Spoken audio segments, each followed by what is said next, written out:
Muy bien, ¿cómo están? ¿Listos? ¿Trajeron el corazón dispuesto? Muy bien. Vamos a orar y vamos a poner este tiempo en manos de nuestro Dios. Padre, gracias, gracias por tu obra. Gracias, Señor, porque eres tú quien aviva nuestros corazones en medio de estos tiempos difíciles.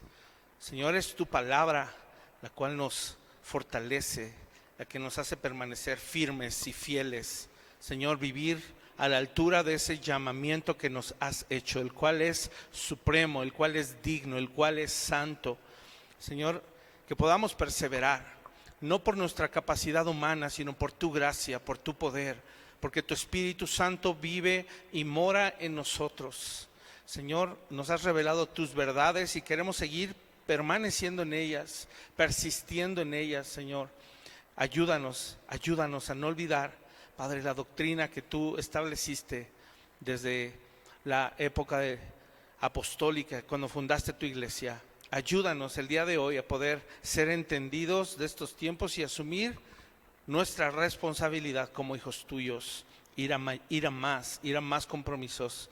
Queremos, Señor, seguir aprendiendo a ser responsables y ser diligentes en todo lo que hagamos, Señor, porque te amamos. No hay otra razón, Señor, por la gran misericordia y la bondad que mostraste hacia nosotros y porque nos sigues amando y lo harás por la eternidad. Por eso hoy, Señor, te lo pedimos, ayúdanos y, Padre, concédenos tu favor y tu bendición por medio de tu palabra hacia nuestros corazones. Oramos esto y te lo pedimos todo en el nombre de nuestro Señor y Salvador Jesucristo. Amén y amén. Muy bien. Tenemos mucho que abarcar el día de hoy porque quiero terminar el próximo domingo. Así es de que necesito buenos espadachines el día de hoy. ¿Saben a qué me refiero? Con buenos espadachines, porque vamos a usar mucho la Biblia, ¿sale? Así es de que vamos a usarla bien, vamos a ser muy ágiles con los versículos para encontrarlos rápido y poderlos leer, ¿sale? Muy bien.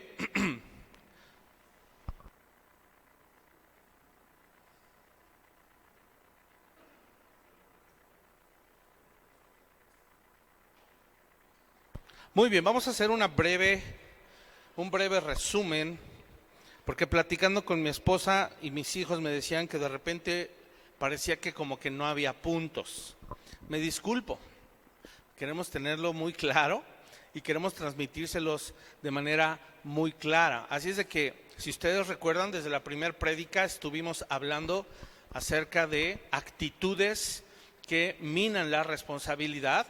Después estuvimos hablando de consecuencias de la irresponsabilidad, ¿verdad? Es decir, dos cosas importantes: lo que nos impide o nos estorba para ser responsables, y número dos, lo que viene a nuestra vida cuando no somos responsables. ¿Ya lo tenemos allí, Priscita?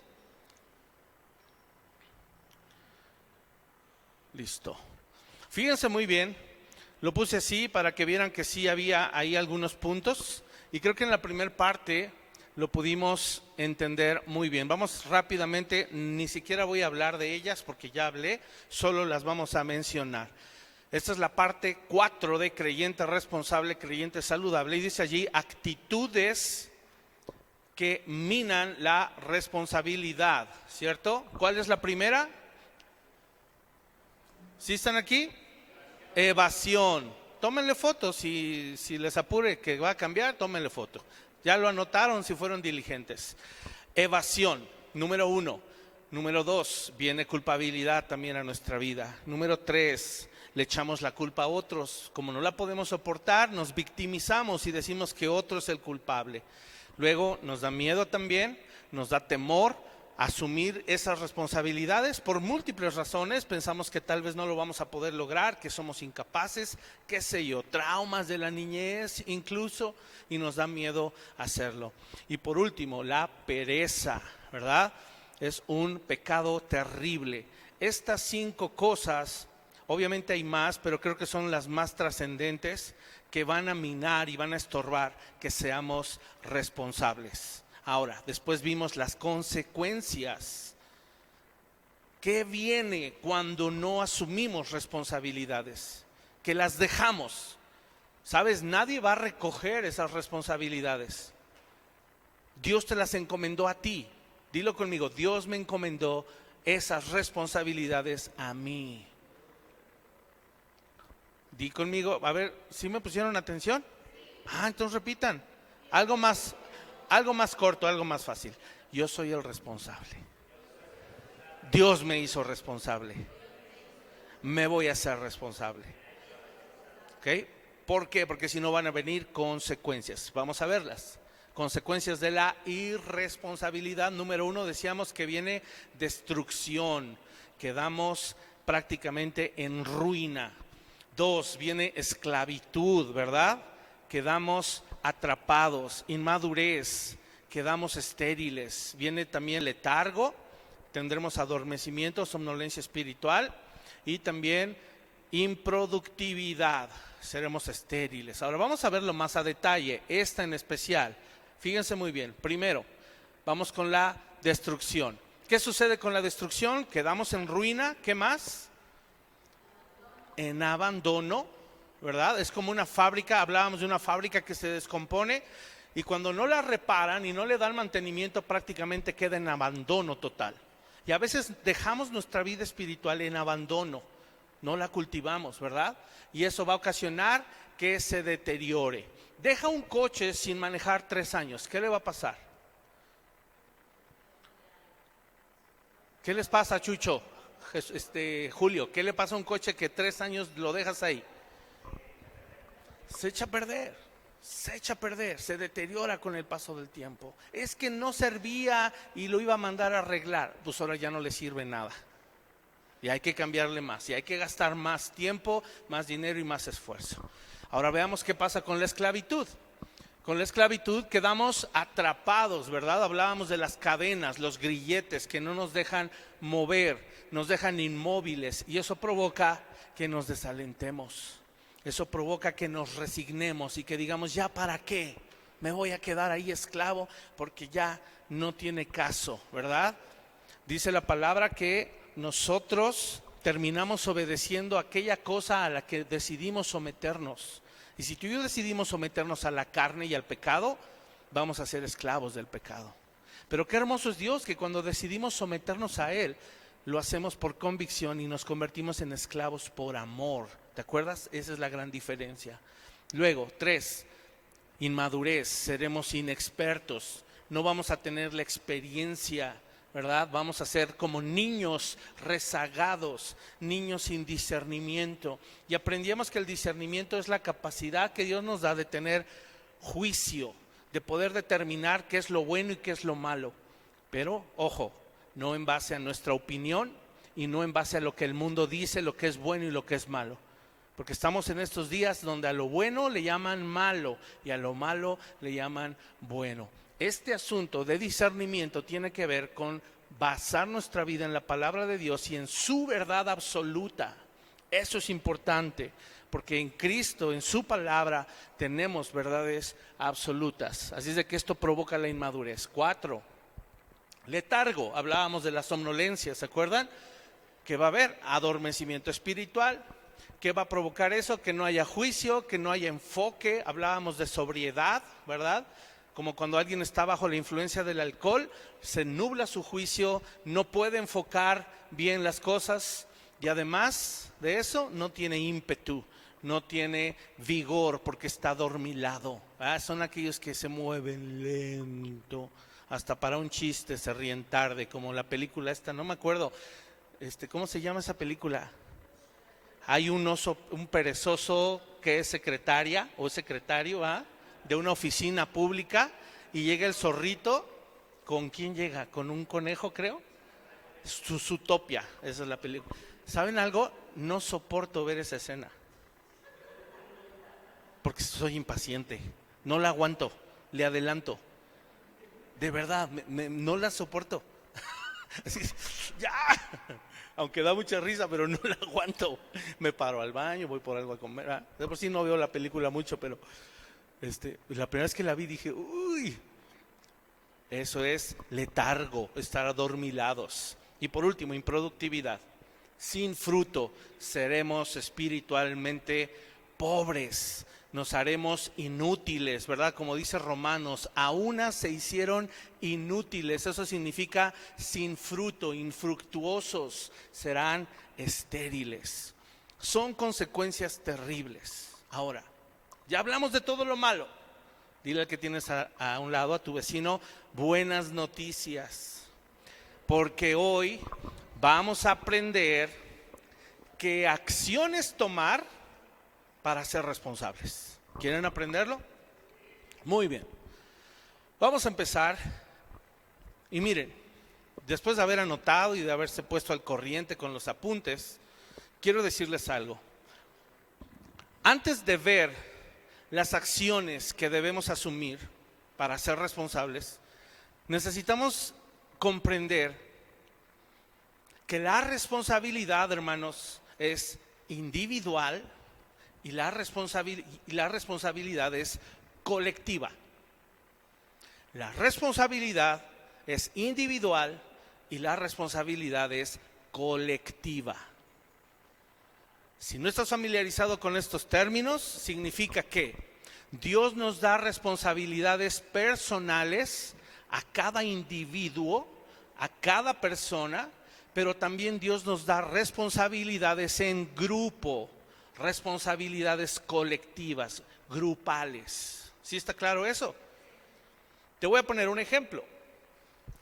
Un tenista tiene una responsabilidad individual o colectiva. Individual.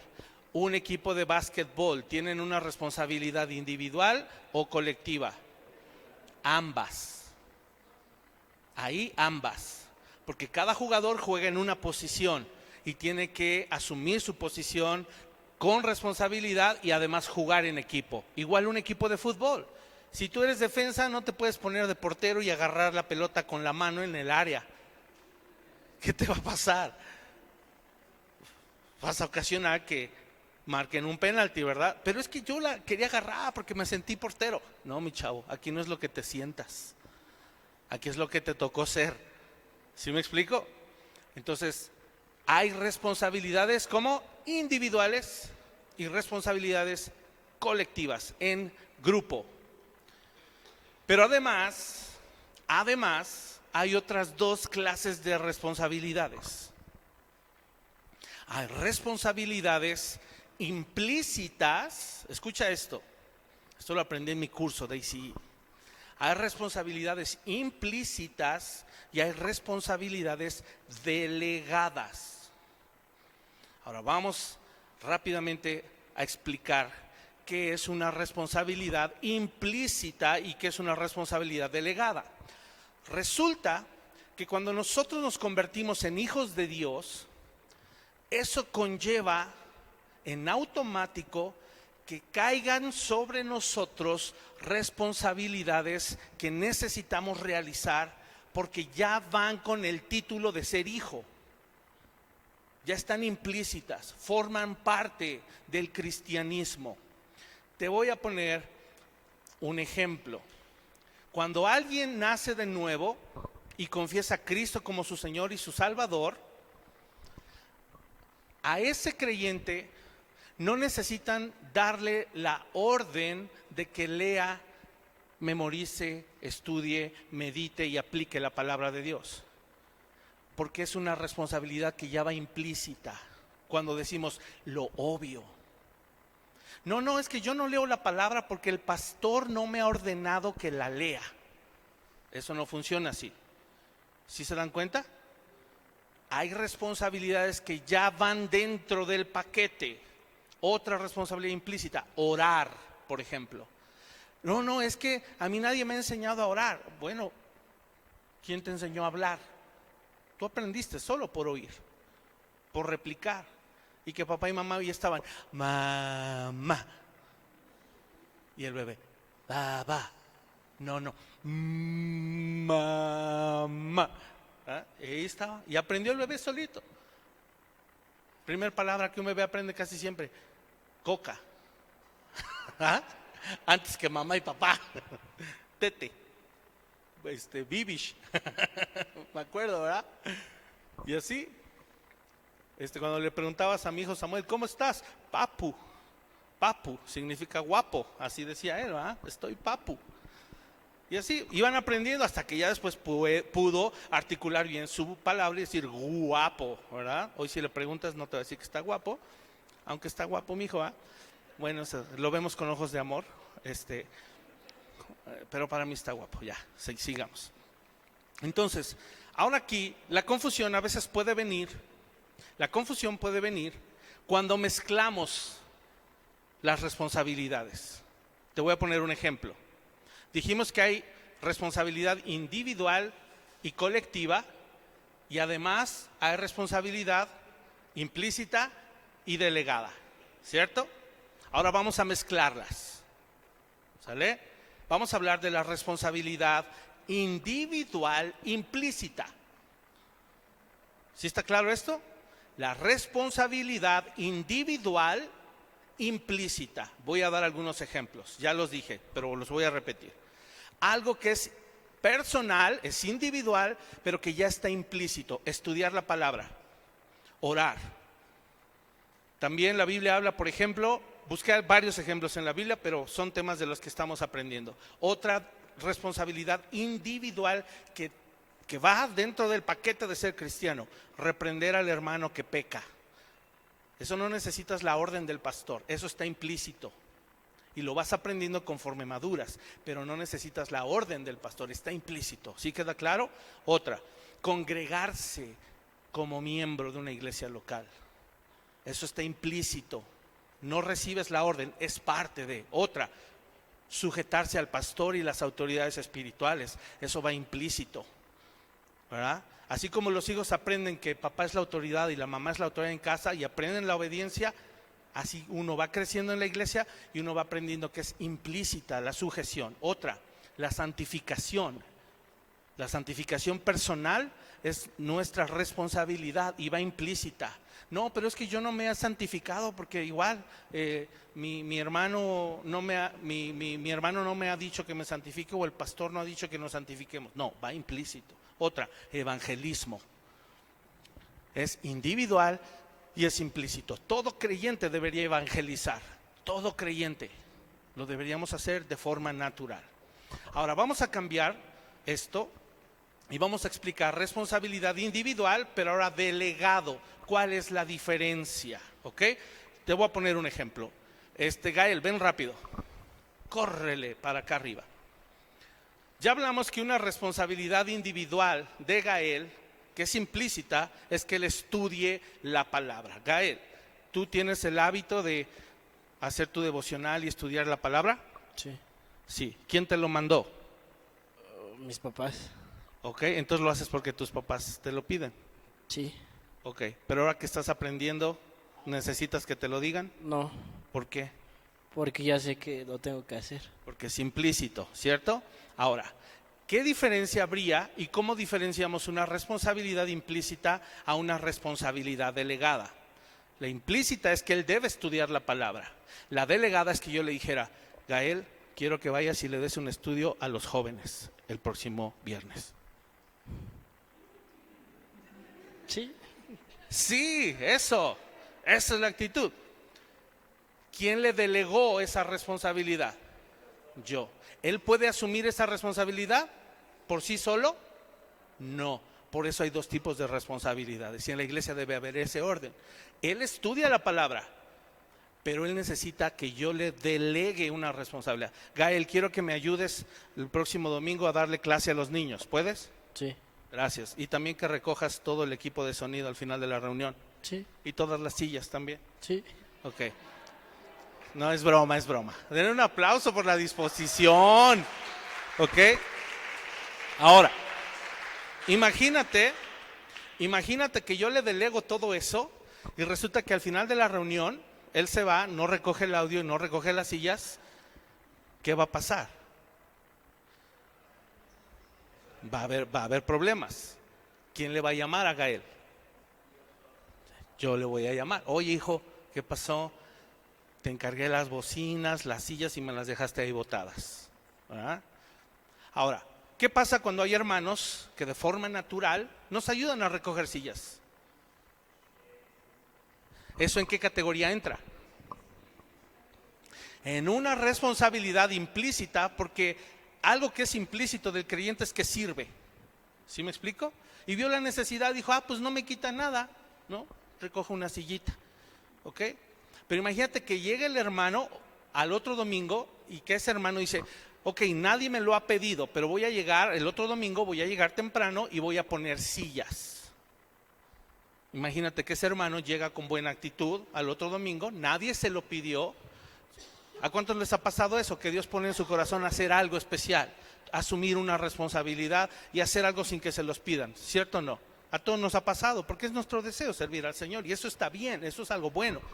Y cuando lo hacemos, podríamos llegar al punto que imagínate que hoy tuviéramos, porque no tenemos, hoy tuviéramos un encargado específico de poner sillas y quitar sillas. No lo hay en la iglesia, ¿sí sabías eso? No hay un responsable específico de eso. Ahora con los cambios que vienen vamos a asignar responsabilidades delegadas. Va a ser responsabilidad de esos hermanos y la van a tener que cumplir si está en su deseo servir, por supuesto, ¿verdad? Pero imagínate que ya tuviéramos un encargado de sillas. Y entonces ese hermano llega también junto con el otro hermano que le nació en su corazón ayudar, y resulta que el hermano que vino a ayudar empieza a poner las sillas y las esparce así en forma circular por todo el auditorio. ¿Qué le va a decir el encargado de poner sillas? ¿Qué le va a decir? ¿Qué crees, hermano? Muchas gracias por tu disponibilidad. Pero el pastor nos encargó que las sillas se acomodaran en 2 bloques. 6 sillas de un lado, 6 sillas del otro, 7 filas. Ok. Pero es que así se ve más bonito y sí, agradezco, pero mejor ayúdame, porque la responsabilidad delegada la tengo yo. Y aprecio tu amabilidad, ayúdame a ponerlas como se deben poner. ¿Sí me explico? Todo este asunto de orden y de responsabilidad en la iglesia necesitamos establecerlo y eso va a fortalecer nuestro crecimiento también. Ahorita hablábamos de responsabilidades delegadas, ya lo entendimos. Otra responsabilidad delegada. ¿Cuántos tienen aquí la responsabilidad de orar? Y oran, todos lo hacemos, está implícito. Pero imagínate que yo un día te hablo y te digo, Alex, quiero que vayas a orar por un hermano en Huixquilucan que se enfermó. ¿Eso qué sería? ¿Puede decir? Sí, amigo, sí voy, órale, él va. Y resulta que después se le olvidó, ¿verdad? Suponiendo, y no fue. ¿Qué pasaría? ¿Es una mayor responsabilidad eso? ¿Sí o no? Las responsabilidades delegadas requieren más compromiso, no sé si te das cuenta. Las que brotan del corazón son naturales, la gente las hace, pero las delegadas requieren más compromiso y requiere que haya orden y obediencia al pie de la letra. Otro, recibir, por ejemplo, el encargo de discipular a alguien. Oye, fíjate que este hermano me preocupa, veo que se está alejando, y que yo agarro a un hermano maduro y le digo, oye, fíjate que me gustaría que fueras a visitar a este hermano a su casa y que lo empieces a discipular uno a uno. Eso sería una responsabilidad delegada. ¿Sí queda claro? O servir en cualquier área específica de la iglesia. Ahora, en lo colectivo pasa igual. Responsabilidades implícitas colectivas, orar unos por otros. Nadie nos prohíbe orar unos por otros, ¿estamos de acuerdo? Someternos unos a otros, cantar en adoración grupal como lo hicimos hace rato, ¿verdad? Imagínate que desde aquí fuera, a ver, no, nadie cante, cuando yo diga cantan. No, uno canta de corazón, ¿verdad? Así canta uno de corazón y lo hace de forma colectiva y es implícito. Otra responsabilidad colectiva implícita, ¿qué tal está? Apoyo financiero para la obra del Señor. Ofrendar para lo que la iglesia necesita. Eso es una responsabilidad en grupo de toda la iglesia y está implícito. ¿Y qué tal esta? Apoyar financieramente para el sostenimiento del pastor. Eso es implícito. Eso no es si queremos o no tampoco. Es igual que orar y que estudiar la palabra. Está implícito. Entonces, esto habla de que necesitamos empezar a practicar ciertas cosas, ¿verdad? Alentarnos mutuamente a las buenas obras. Ahora voy a decir algunas, y fíjate el cambio, como ahora esto es delegado pero en grupo. Por ejemplo, yo les digo, todos oran, ¿verdad? Aquí, pues ¿qué creen? Nos vamos a reunir próximo viernes a las 10 de la noche porque vamos a hacer una velada de oración de 10 a 12 de la noche. Es una responsabilidad que delegada colectivamente. A todos los espero aquí viernes a las 10 de la noche para orar. ¿Está implícito que oremos? Sí, pero esa es una responsabilidad específica que se delegó y que se pide que haya una reunión. Otro, por ejemplo, imagínate que aquí hubiera una orquesta, ¿verdad?, de músicos, y entonces se establece que los músicos tienen que buscar un día para ensayar, ¿verdad? Y el pastor y tal vez el que es líder de alabanza dice: vamos a establecer los días sábado a las 10 de la mañana. Y ese día todo el grupo de alabanza se va a juntar para ensayar. ¿Eso es una responsabilidad implícita o delegada? Delegada. ¿Sí me explico? Y es colectiva, además. Una última para que quede claro. Imagínate que organizamos un campamento de jóvenes y preparamos líderes para que impartan sesiones, organicen juegos y convocamos a todos los jóvenes de la iglesia para ir a un campamento. Esa es una responsabilidad colectiva delegada, ¿sale? Necesitamos participar. ¿Por qué? Porque es algo que es donde se está pidiendo sumisión también, en participar en actividades de la iglesia. Miren, la iglesia tiene mucho más orden del que pensamos y percibimos. Y no habíamos llegado al punto de establecer ese orden. Cuando estábamos en casa de mi mamá, ahí había todavía un poco más de estructura. Los que se acuerdan que estuvieron allá, había un poquito más de estructura. Ahorita pareciera ser que no. Y urge y necesitamos empezar a establecer todo este asunto de responsabilidades individuales, colectivas e implícitas y delegadas. Y espero que a partir de ahora tú sepas ubicar tus responsabilidades implícitas, las que como creyente tienes que cumplir, y las delegadas, en donde no puedes rebasar cierta línea y en donde sí puedes hacerlo. Me explico, porque tienes la libertad de hacerlo, y todo eso nos va a ayudar a tener más crecimiento y más orden. Después de esto, ahora sí, vamos a ver qué acciones vamos a tomar para asumir responsabilidad. ¿Sale? Muy bien. Gálatas 6, a partir del verso 1, quiero que pongas mucha atención.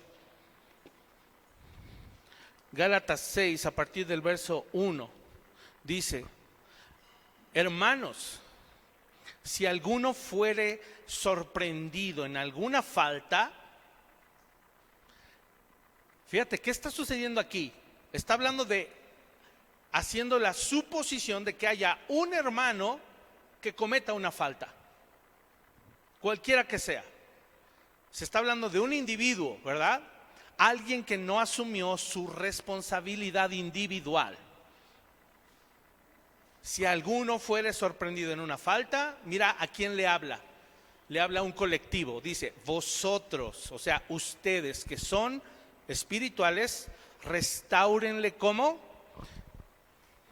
Con espíritu de mansedumbre. ¿Qué está diciendo Pablo aquí? Asuman su responsabilidad colectiva.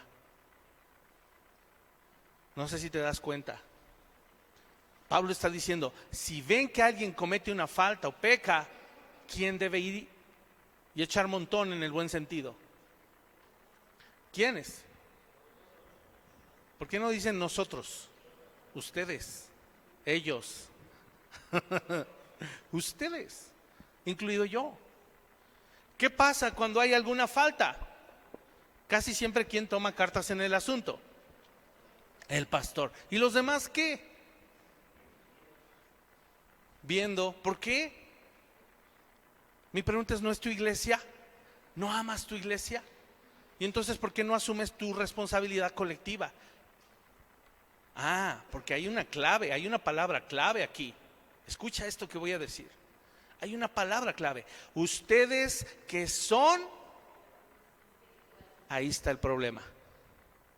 No asumimos nuestra responsabilidad colectiva porque no somos espirituales. Porque nos embarga más un sentimiento de emocionalismo, o porque sentimos feo, o porque... No, aquí no se trata de eso. Aquí dice, ustedes que son, ¿qué? Espirituales. Y al ser espirituales, ¿qué vamos a mostrar? El fruto del Espíritu. Empezando por amor, claro, gozo, paz, paciencia, bondad, benignidad, fe, mansedumbre, templanza. Si somos espirituales, vamos a poder ir y cubrir a ese hermano que tropezó, a ese hermano que falló. Pero la responsabilidad no es mía nada más. La responsabilidad es del colectivo. Toda la iglesia protege a toda la iglesia. ¿Sí queda claro esto? Importantísimo. Ustedes que son espirituales, restáurenle con espíritu de mansedumbre. Y luego dice, considerándote a ti mismo. O sea, cuídate en lo individual. Cuida tu responsabilidad individual. Todo lo implícito que te toca hacer, leer la palabra, orar, ayunar, servir, todo lo que como creyente maduro debes hacer, dice, considérate a ti mismo, no sea que tú también seas tentado. Y el 2 regresa colectivo, sobrelleven los unos las cargas de los otros y cumplid así la ley de Cristo. Regresa a lo individual, verso 3, porque el que se cree ser algo, no siendo nada, a sí mismo se engaña. Así que cada uno someta a prueba su propia obra individual, ¿verdad? Ahí está diciendo, entonces tendrá motivo de gloriarse solo respecto de sí mismo y no en otro, porque cada uno llevará su propia carga. El que es enseñado en la palabra, haga partícipe de toda cosa buena el que lo instruye. No se engañen, Dios no puede ser burlado, pues todo lo que el hombre sembrare, eso también segará, porque el que siembra para su carne, de la carne segará corrupción, mas el que siembra para el Espíritu, del Espíritu segará vida eterna. Y viene esta parte hermosa colectiva, verso 9, no nos cansemos pues de hacer bien, porque a su tiempo segaremos si no desmayamos. Es nuestra responsabilidad llevar toda esta iglesia a un crecimiento y a una madurez. No solo es del pastor, y lo vamos a trabajar en los siguientes meses arduamente con el favor de Dios, y espero que se empiece a respirar y a generar un ambiente de más orden, porque lo necesitamos. Amén. Así es de que, según este pasaje, y para ya brincar a los puntos, debo ser cuidadoso con mis responsabilidades individuales e implícitas. Esas son las que debo cuidar primero. Lo que a mí me toca hacer y lo que debo hacer. Lo que solo yo puedo hacer, pero que necesito hacerlo. Ahí es donde debo cuidar mi responsabilidad individual e implícita. ¿Sabes por qué? Porque cuando tú eres fiel en eso, entonces vas a poder asumir responsabilidades colectivas y delegadas. No nos podemos saltar el proceso. Tú tienes que aprender a ser responsable de ti mismo, rendir cuentas de ti mismo, para después te puedan asignar responsabilidades más grandes. Así es el proceso de responsabilidad. Si somos fieles en lo poco, recibiremos una mayor responsabilidad. Y sabes, aprendí algo en estas semanas pasadas. El mayor privilegio que podemos recibir en esta vida, estando vivos, como hijos de Dios, es una mayor responsabilidad. Cuando te confían una mayor responsabilidad, ¿sabes qué te están diciendo? Eres maduro, veo tu madurez, puedo confiar más cosas en ti. Y Dios lo hace. Dios nos confía cosas porque Él trabaja en nosotros para hacernos responsables y poner más peso de responsabilidad sobre nosotros. Hace rato le decía yo a Gael, ¿te echas la de jóvenes? Dijo, venga, no lo vamos a hacer. ¿Por qué? Porque todavía no está listo.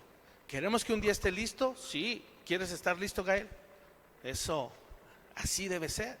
Y con cada joven que está y forma parte de esta iglesia. Y con cada adulto también. Que asumamos mayores responsabilidades delegadas. Imagínense que al rato pasaran 5, 10 años y muchos de ustedes van a recordar este momento, y algunos de ustedes probablemente en un futuro estén moderando casas, abran su propia casa como la abrí yo, para ustedes impartir el estudio de Romanos y ustedes estar discipulando gente. Imagínate qué tremenda bendición. ¿Queremos llegar a un punto en donde la iglesia disipule a la misma iglesia? Claro que sí, porque no es una responsabilidad solamente del pastor, pero se tiene que hacer con mucho cuidado y con mucho orden. ¿Sí queda claro esto?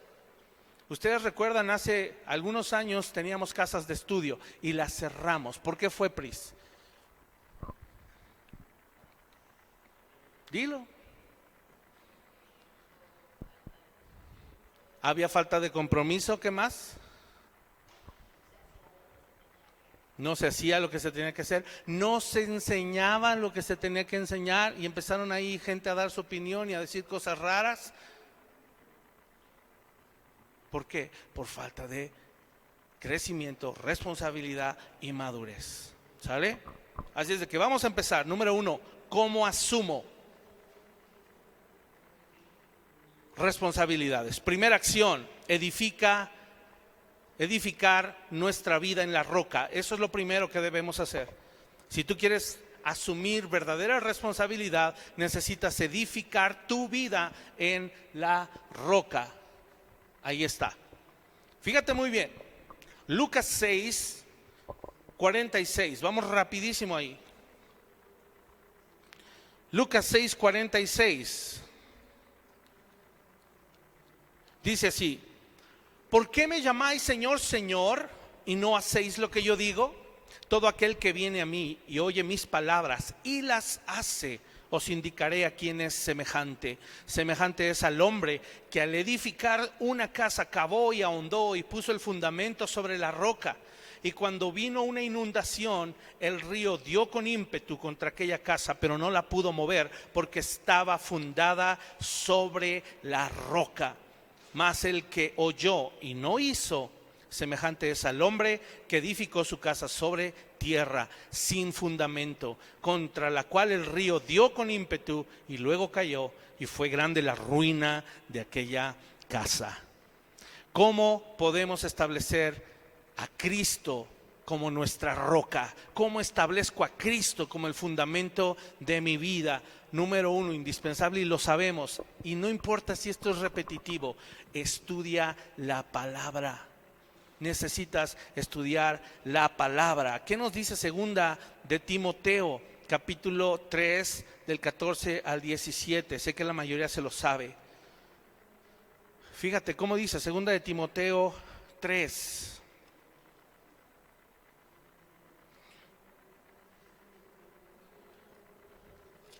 ¿Están ahí?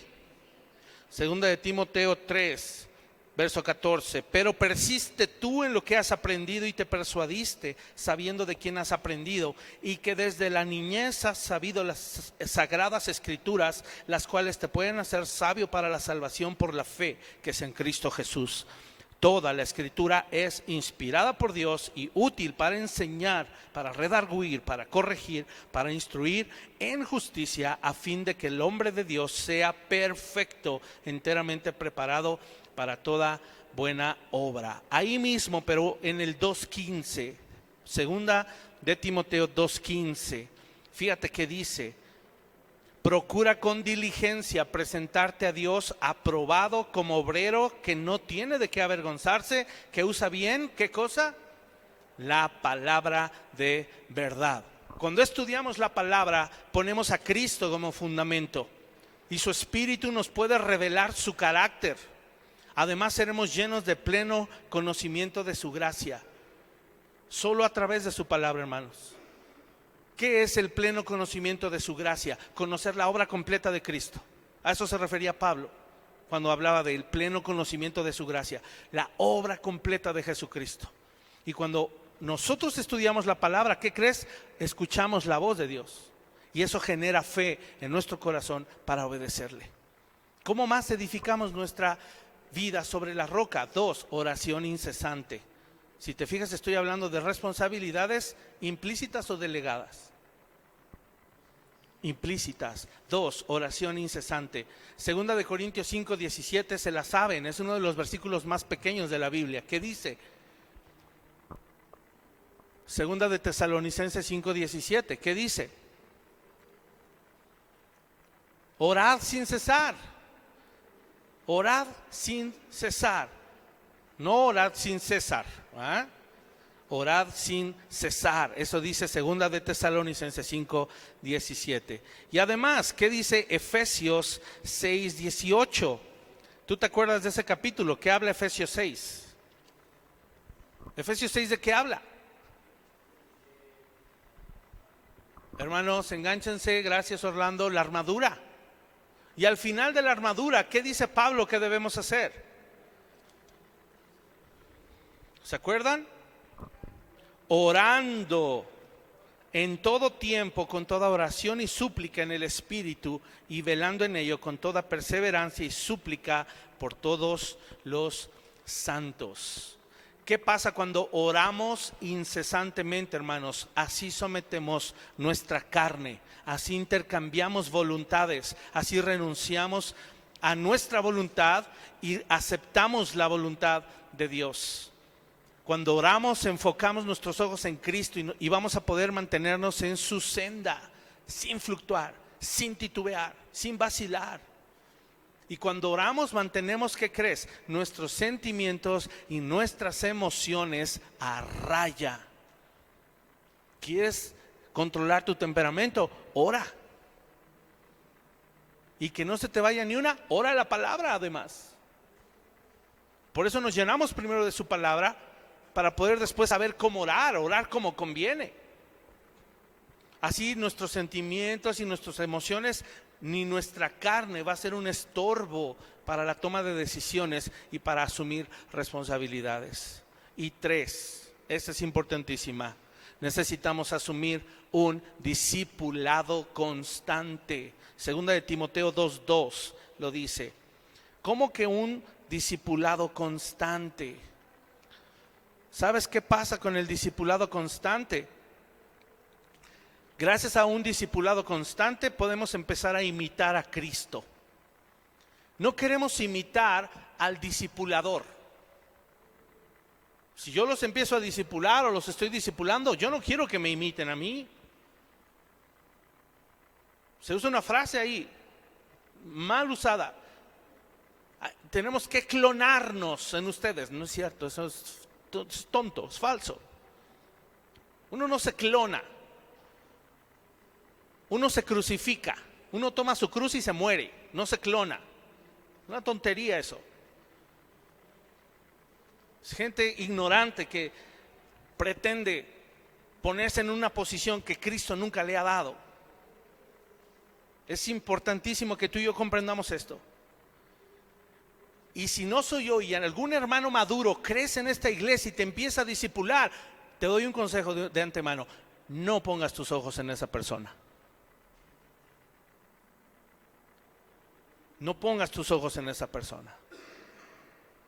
Pon tus ojos en la doctrina de Cristo. Pon tus ojos en el fruto de Cristo que produce en esa persona. Toma lo bueno, desecha lo malo. Aprende a mirar a Cristo en las personas.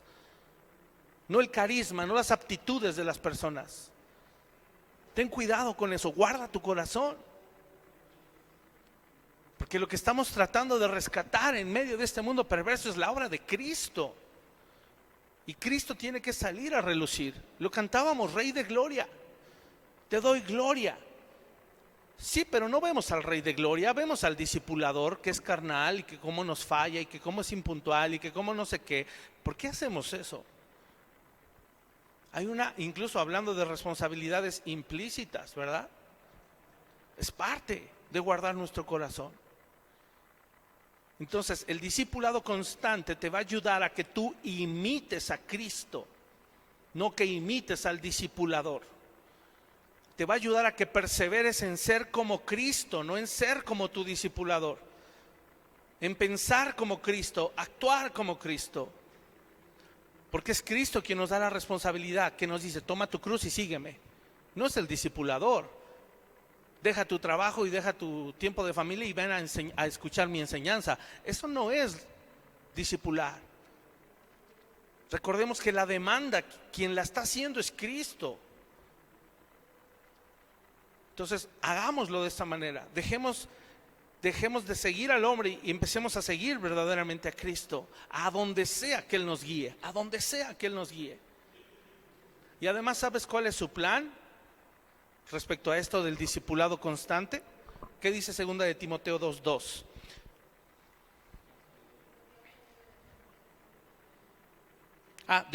Sí, lo que has oído de mí ante muchos testigos, esto encarga a hombres fieles que sean idóneos para enseñar también a otros. ¿Sabes qué es lo hermoso del discipulado? Que Dios te quiere llevar a la madurez, que te parezcas a Cristo, para que después Él te pueda usar y tú lleves a otros a imitar a Cristo. Que tú lleves y le enseñes a otros a ser como Cristo. Que asumamos esa responsabilidad de discipular a otros también.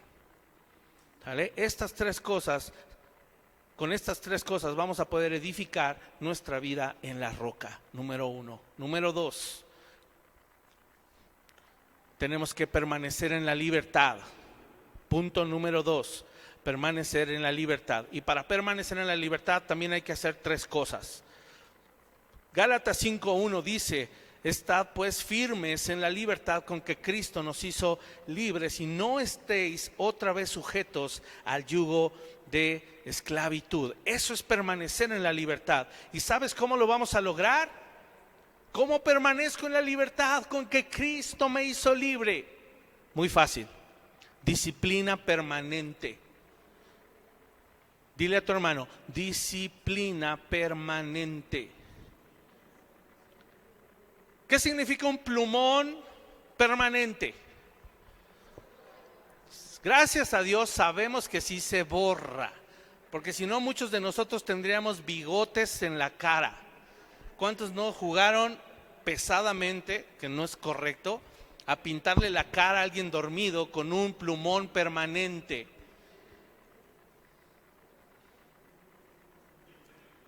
Tarda en quitarse, pero se quita.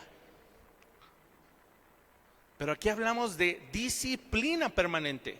Efesios 5, ¿qué nos dice respecto a esto? Efesios 5, 15 y 16. Fíjate cómo dice: mirad pues con diligencia cómo andéis, no como necios, sino como sabios, aprovechando bien el tiempo, porque los días son malos. Si tú y yo aprovechamos cada instante de nuestra vida para ser disciplinados y aplicar disciplina, ¿qué va a pasar? Vamos a crecer, vamos a madurar y vamos a poder asumir responsabilidades. Pero la disciplina no puede fluctuar. A veces sí, a veces no. A veces hago mi devocional, a veces no. A veces oro, a veces no. A veces me congrego, a veces no. A veces me callo la boca y reprendo al que peca. A veces le doy rienda suelta a mi lengua y participo en el pecado con ellos. No puede ser así. Necesitas disciplina permanente. Y para eso requieres dominio propio. La disciplina entonces toma otro matiz, ¿no? Si va a ser permanente, entonces ya no es una carga. La disciplina tiene que ser un privilegio, hermanos. Recuerda que la disciplina es un privilegio reservado para los hijos de Dios. Nadie puede disfrutar de este privilegio de la disciplina de Dios si no es hijo. Es un privilegio, y al ser un privilegio puedo esperar beneficios y frutos. Es algo bueno. Obviamente que hay que añadir más rasgos de carácter. Si va a ser algo permanente, voy a tener que desarrollar múltiples rasgos de carácter, como ser determinante, perseverante, consistente, diligente, atento, puntual, ¿verdad? Número 2, para permanecer en libertad, no solo necesito disciplina permanente, esta me encanta, necesito arrepentimiento permanente también. Piensa en esto: arrepentimiento permanente. Primera de Juan 1:9, ¿qué dice? Que si confesamos nuestros pecados, ¿qué cosa? Él es fiel y justo, ¿para qué? Para perdonarnos y limpiarnos de todo mal. Primera de Juan 1:9, anótalo allí. Dios es fiel y justo. Si confesamos nuestros pecados, ¿cuántos pecaron ayer? ¿Cuántos antier? Anteantier, el mes pasado, hace un año. ¿Cuántos van a pecar hoy y mañana? Cada vez menos, ojo. Cada vez menos. ¿Qué nos ayuda a pecar cada vez menos? La confesión y el arrepentimiento permanente, hasta que nos muramos y nos vayamos al cielo a disfrutar la vida eterna. Cada día de nuestras vidas, termínalo con una oración: Señor, perdóname. Y no al final del día, ¿verdad? Si a mediodía te diste cuenta que pecaste, al momento, ahí en tu mente, en tu corazón. No necesitas ir a tu lugar secreto, poner incienso y poner ahí unas adoraciones y tirarte al piso y empezar a autoinducirte la culpa y llorar media hora por tus pecados. No, eso no es arrepentimiento. Arrepentimiento es metanoia, del griego metanoia, cambio de mente. Cambia tu forma de pensar al momento. ¿Te diste cuenta que te equivocaste? Frena. ¿Cuántos se han pasado una calle donde se tenían que meter? ¿Qué hace uno?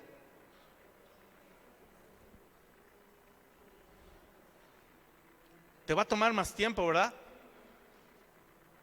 Dar la vuelta. Y mientras uno está dando la vuelta, ¿qué está haciendo?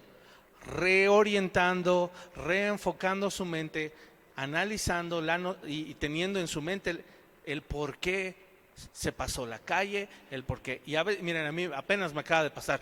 Híjole, y siempre le digo a mi esposa: híjole, Silvia, ya me pasé, qué tonto, por distraído, venía viendo no sé qué y me pasé la calle. Y luego le digo: dime algo. Así le digo a mi esposa: dime algo. ¿Qué significa? Si estás viendo que me estoy yendo, dime algo. Si estás viendo que estoy dejando de hacer algo, dime algo. Que me estoy portando mal, patán, que estoy descuidando, que estoy dime algo. Y este arrepentimiento permanente no solo es ir y confesar nuestros pecados, es saber que Dios va a transformar nuestra mente.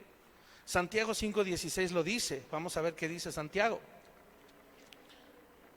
Fíjate, Santiago 5, verso 16, dice así: confesaos vuestras ofensas unos a otros y orad unos por otros para que seáis sanados. La oración eficaz del justo puede mucho. Miren, qué terrible que yo nada más escucho esto. La oración eficaz del justo puede mucho. Vamos a pedirle a Dios que nos dé un nuevo coche. No habla de eso.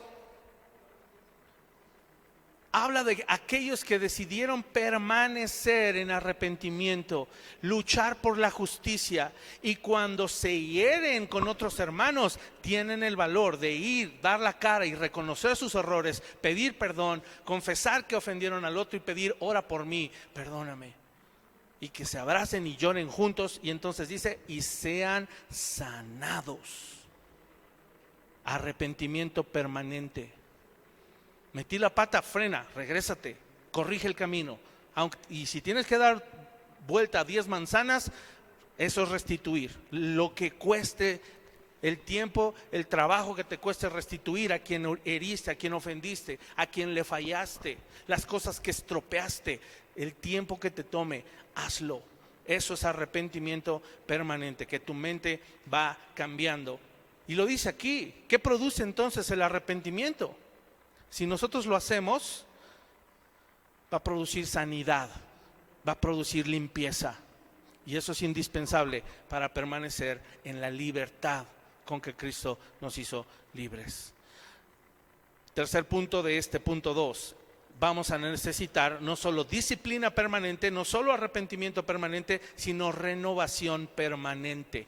Recuerda, te estás remodelando, tu casa espiritual, tu vida espiritual se está remodelando todo el tiempo. Dios está haciendo cambios todo el tiempo. Todo el tiempo. Él no está conforme. Él no se conforma, Él no se adapta, Él no se resigna al pecado que hay en nosotros. Él dice: ahí hay humedad, vamos a rasparle. Ahí falta una columna, hay que reforzar. Ahí el tirol ya se cayó, póngamelo. Hay un apagador chueco, cámbienmelo. Un foco fundido, cámbienmelo. Se descaraperó la pared, píntenle. Dios no se resigna. Dios está en constante movimiento y tiene que haber renovación permanente. Romanos 12:2, que ya lo hemos estudiado, ¿qué dice? ¿Qué dice?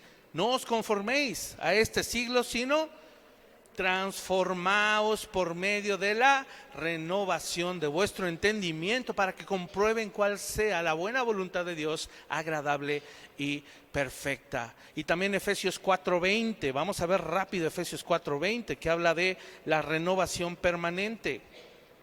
Fíjate qué hermoso pasaje. Mas ustedes no han aprendido a Cristo así. Voy a leer hasta el 24.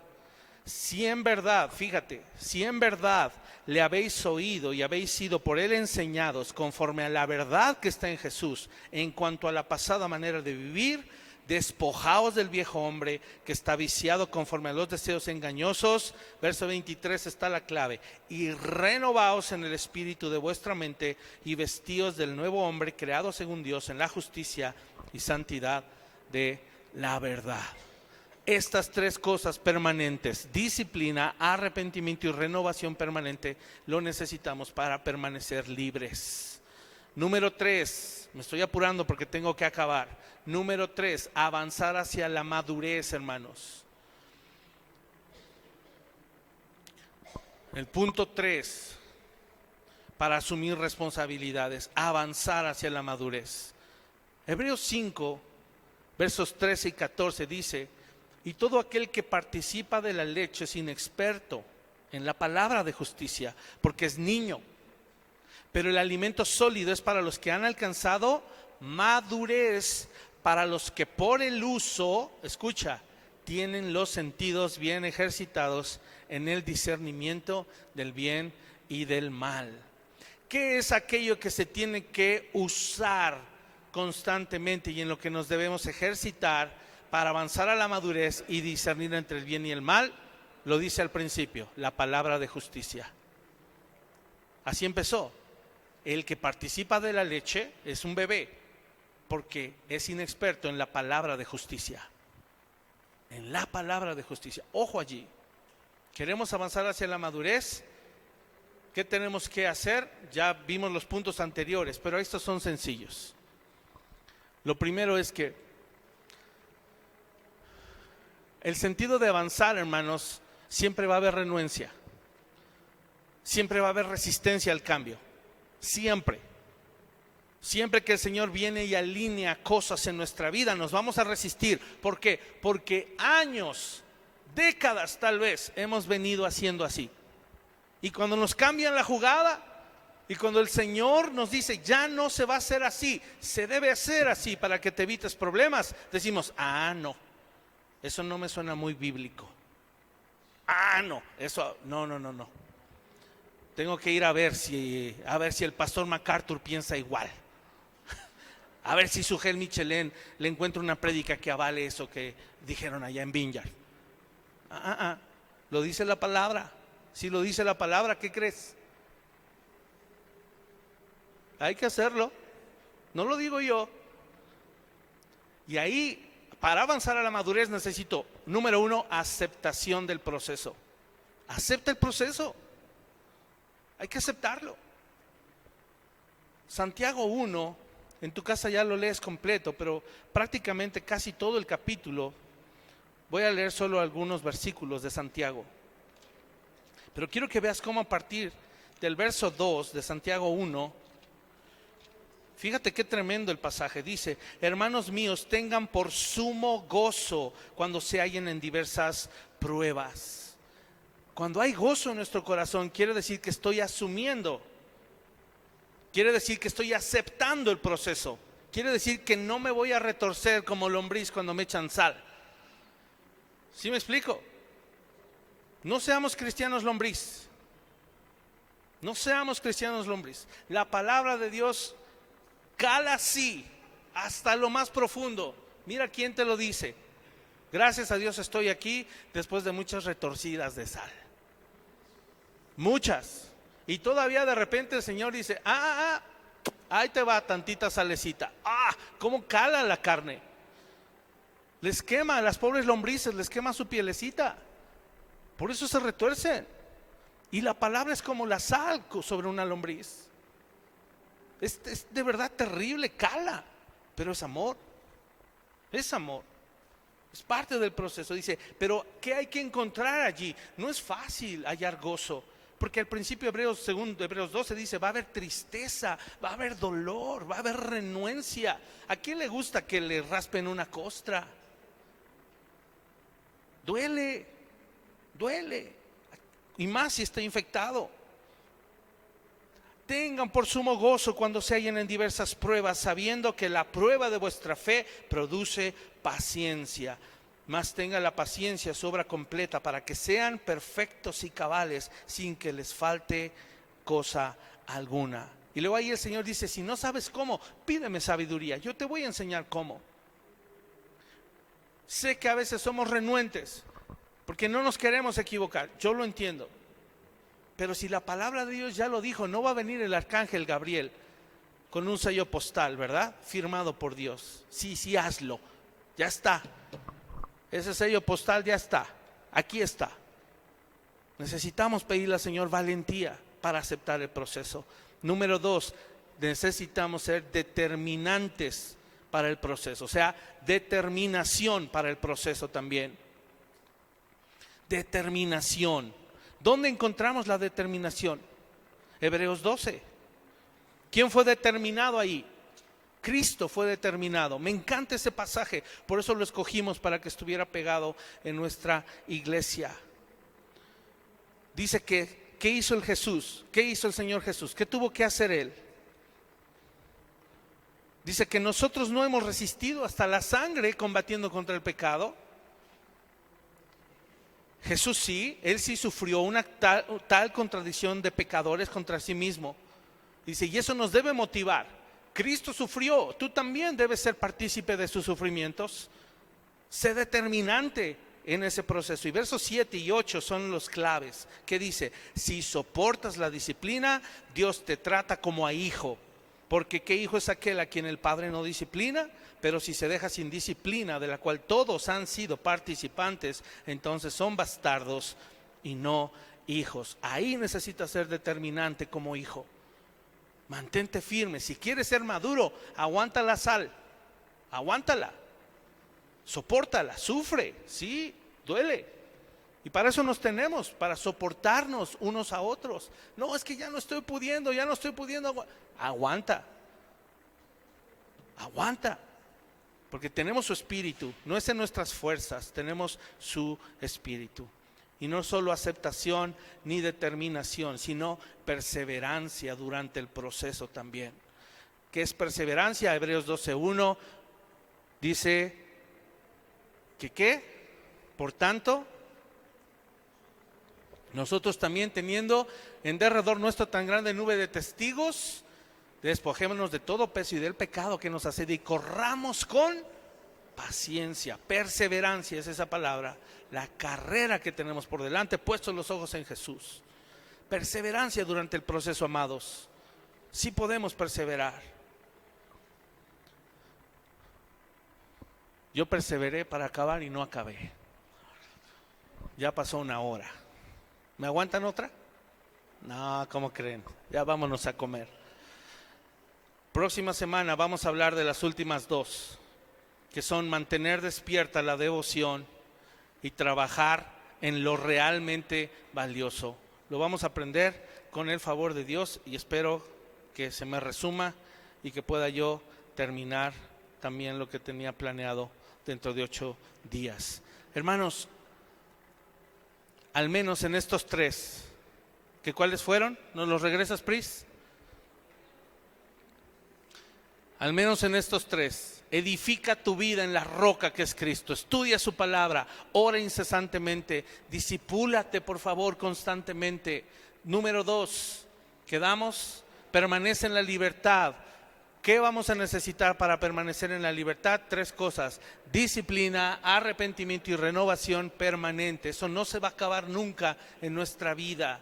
Y número 3, para asumir responsabilidades vamos a avanzar hacia la madurez. ¿Cómo? Aceptando el proceso, porque va a doler. Determinación para el proceso. ¿Y qué más? Perseverancia durante el proceso. Dice Gálatas 6, no nos cansemos. Nuestras fuerzas se pueden acabar, nuestras fuerzas se pueden agotar. Y sé que probablemente, desde que conociste a Cristo, tu caminar con Él no ha sido fácil. Yo sé que no ha sido fácil. Escúchame. Y quiero que estés consciente de que yo sé lo que cuesta. Sé lo que cuesta perseverar, hermano. Sé lo que cuesta el mantenerse en santidad. Sé lo que cuesta el no ceder ante la culpa cuando vuelves a pecar, cuando fallaste. Sé lo que cuesta cuando ves que tus hijos se están desviando. Sé lo que cuesta el dolor que provoca ver que alguno de nuestros hijos no anda en la verdad, o que detectas y sabes que no han reconocido a Cristo como su Salvador. Sé lo que se siente tener familiares no creyentes. Incluso sé que se siente que muera algún familiar querido sin haber confesado a Cristo. Yo sé lo que cuesta, hermano. Pero ¿sabes qué es lo más hermoso? Que Jesús sabe. Nuestro amado Señor sabe cuánto cuesta. Y ¿sabes qué es lo más tremendo? Que el Señor Jesús sabía que era imposible lograrlo. Por eso Él hizo la obra que hizo en la cruz del Calvario. Porque Él fue el primero en hacer estas cosas. Él fue el primero en asumir su responsabilidad. Y lo veíamos un domingo. Qué hermoso que Él un día se imaginó esta iglesia conociendo de Él. Un día se imaginó esta iglesia cantándole con todo su corazón apasionado. Un día se imaginó esta iglesia santificándose, creyendo en su palabra, a pesar de que el mundo rechace, a pesar de que perdamos a nuestra familia, a pesar de que todo lo que sea que hayas vivido. Dice que por el gozo puesto delante de Él sufrió la cruz. Él lo vio, Él nos vio, Él te vio. Tanto en lo colectivo como en lo individual, porque nos conoce por nombre. Cada cabello de tu cabeza lo tiene contado, porque te ama, porque es un Dios personal y sabe lo que nos cuesta. Y por eso dijo, yo lo voy a hacer por ellos, para que solamente ellos puedan poner fe en mí, y sea por la fe y a través de la fe. Así es de que hoy te animo, sí se puede perseverar. Sí se puede, no cedas ni un milímetro, sé fiel al Señor.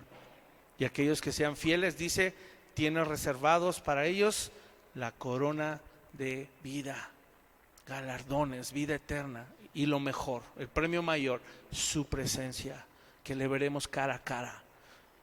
Si tú no anhelas eso, no sé qué más podríamos anhelar. Para mí eso es lo más precioso, lo más valioso, y lo veremos dentro de 8 días.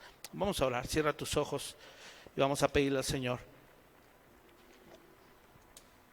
de su favor.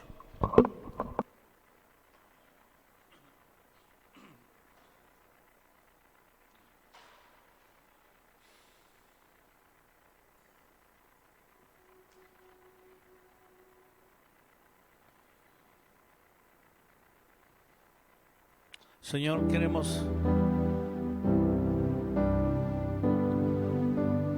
asumir la responsabilidad que nos corresponde.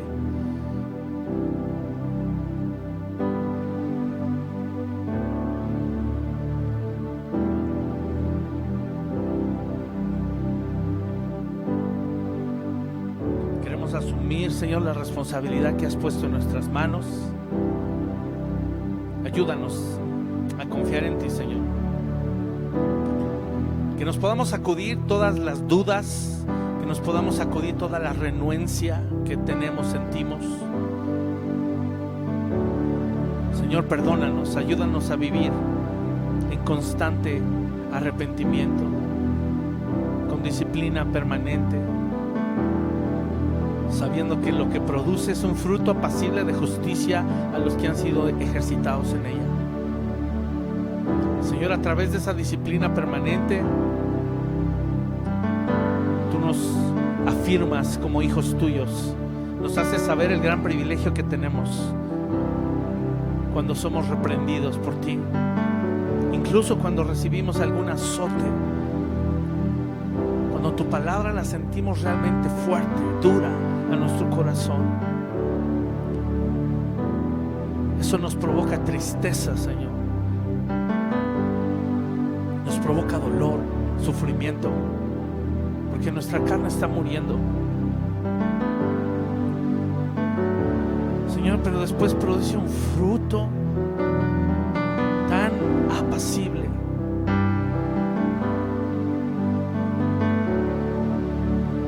en donde podemos palpar tu justicia en nuestras propias vidas, en donde podemos comprobar y percibir que nos hiciste justos. No solo nos declaraste, sino que nos estás llevando a crecer en esa justicia, en esa santidad. Y cuando experimentamos eso, Señor, podemos sentir tu cobijo, tu protección. Podemos comprender que lo hiciste para nuestro bien,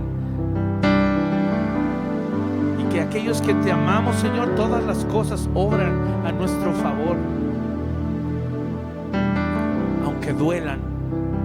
Por eso te damos gracias, Señor, porque experimentar estos procesos y ser determinantes al recibirlos nos ha revelado que tu voluntad siempre es buena, es agradable, es perfecta.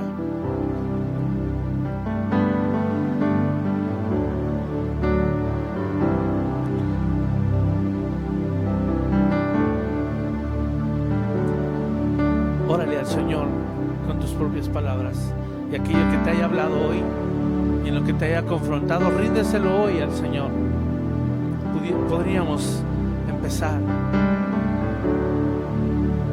arrepintiéndonos, pidiéndole perdón, porque dejamos rienda suelta a nuestras emociones, al emocionalismo, porque titubeamos respecto a su palabra y no somos capaces